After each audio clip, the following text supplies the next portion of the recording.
Olá, tudo bem? Eu quero falar com você hoje sobre os impactos do Covid-19 nas relações de consumo. E hoje falando sobre as escolas particulares. Como renegociar as mensalidades escolares. Nós sabemos que a Covid-19 ela trouxe imensos desafios às mais diversas áreas, especialmente as relações de consumo. E na educação, os impactos eles não são diferentes. E dentre as medidas tomadas para o combate da pandemia, o isolamento social resultou no fechamento de escolas particulares, de faculdades, de cursos em geral, deixando estudantes de todo o país sem saber quais são os seus direitos e obrigações perante os estabelecimentos de ensino. Afinal, trata-se de um cenário grave que estamos vivendo. Embora o direito não tenha respostas ainda, porque não há uma lei, não entrou ainda em vigor o projeto de lei 1179 de 2020, ainda não foi aprovado, está no Senado Federal para aprovação e sanção presidencial. Então, embora o direito ainda não tenha essas respostas para todas essas perguntas que diariamente surgem, em decorrência deste cenário, que eu posso dizer cenário atípico, um cenário de exceção, temos que achar respostas, mesmo que ainda não exista um regramento. E temos que buscar a pacificação social, este equilíbrio de interesses entre as partes. Eu posso dizer para você que no início desta pandemia, os órgãos de proteção e defesa do consumidor, eles orientavam que as mensalidades das escolas particulares, elas deveriam continuar sendo pagas. Inclusive, sem solicitações de reembolso, descontos ou até cancelamentos dos pagamentos ao longo da quarentena. Só que isso mudou. E o propósito dessa orientação que os órgãos de proteção e defesa do consumidor faziam era que fosse assegurado o cumprimento dos contratos e que se protegesse aí os fornecedores, os estabelecimentos de ensino, evitando-se o fechamento desses estabelecimentos de ensino e, sobretudo, para preservar os empregos e os salários dos funcionários dessas instituições. Só que o cenário ele foi mudando, E houve uma crescente reclamação junto aos PROCONs, as demandas elas vieram, E aí houve então um acordo do PROCON de São Paulo, O PROCON de São Paulo fez um acordo com os proprietários de escolas, intermediado pelo sindicato da categoria, o sindicato dos proprietários de estabelecimentos de ensino, e aí houve, como se eu posso dizer, um ajustamento, de conduta, um acordo. E as instituições de ensino, a partir de abril de 2020, elas suspenderam imediatamente as cobranças de qualquer valor complementar ao da mensalidade escolar. Veja bem, não se suspendeu a cobrança das mensalidades escolares, mas suspendeu-se aquilo que se cobrava de forma complementar a essas mensalidades, tais como alimentação, atividades extracurriculares, passeios, serviço de transporte oferecido pela instituição de ensino, dentre outros serviços que eram agregados à mensalidade escolar. E caso esses valores já tivessem sido pagos no referido período, eles deveriam ser descontados nas mensalidades subsequentes.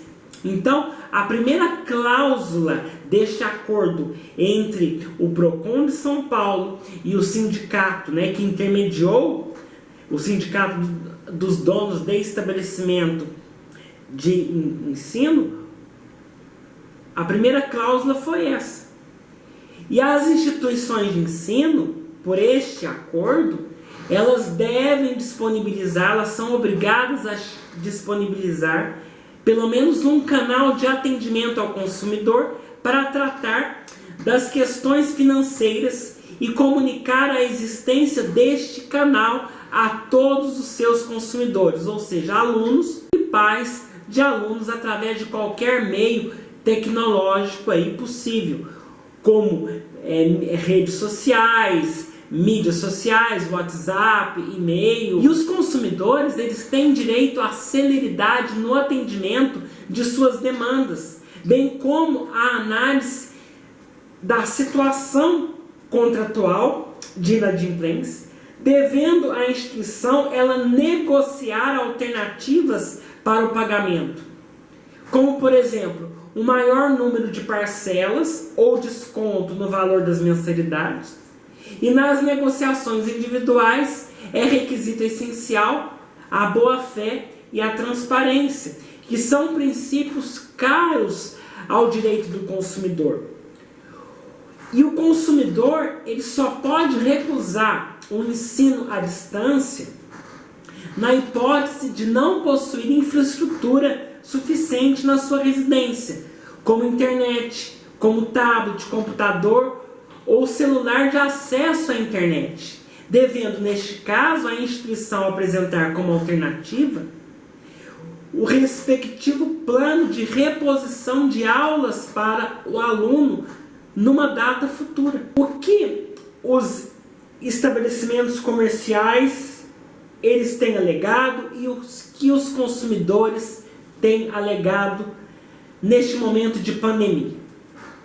Os consumidores, e com toda razão, é um entendimento, inclusive, de nós, advogados do direito do consumidor, defensores do direito do consumidor, é que deve haver descontos diante da suspensão das atividades presenciais na escola, tendo em vista que os serviços não estão sendo prestados na modalidade contratada, ou seja, o consumidor ele contratou o serviço presencial, aulas presenciais.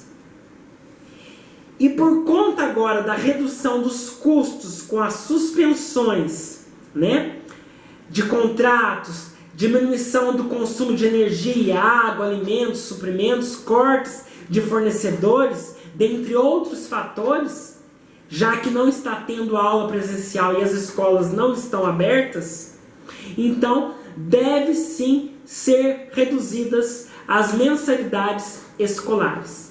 Só que os fornecedores, eles estão alegando hoje,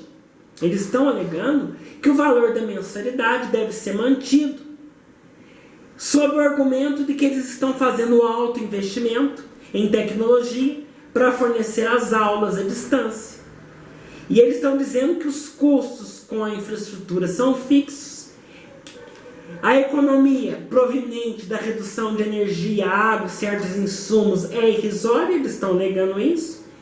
E sem falar na tentativa que eles dizem que estão tentando aí manter o quadro de colaboradores, então que eles precisam manter o valor das mensalidades para poder pagar os seus colaboradores. São argumentos até que plausíveis, porém o que mais a gente vê é a problemática do ensino infantil. Porque para que a gente possa abordar a relação de consumo educacional, inicialmente, nós temos que nos atentar em qual fase do ensino o estudante se encontra.